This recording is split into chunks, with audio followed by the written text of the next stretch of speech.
Hari ni kita nak masak ayam masak kicap version diet.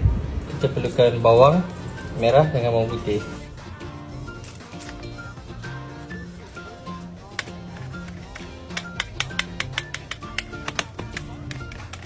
Ni ayam ni lebih kurang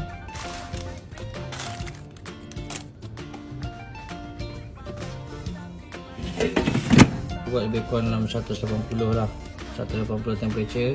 Kita buat 15 minit. Kita pakai minyak sihat. Gitu je. Sebab kita buat kicap pedas, pakai ni je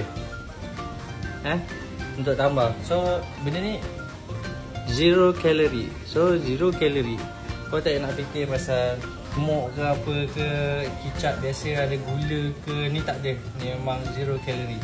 Dia dah ada pemanis. Pemanis dia daripada sucralose. Nama pun kicap pedas, kita bagi dia pedas. Tambah cili. Okay, siap. Okay, ayam tadi dah siap 15 minit pertama. So kita terbalikkan dia lah. Kalau kita dah terbalikkan, kita masukkan balik. 10 minit cukup lah.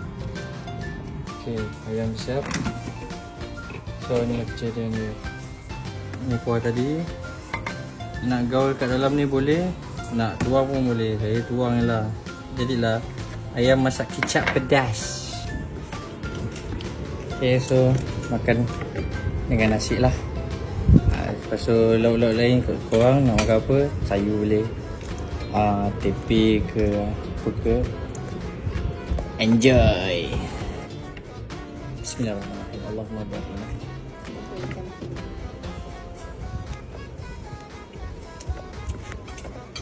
Nantikan next menu saya. So next saya akan tunjuk menu lain pula yang saya boleh masak.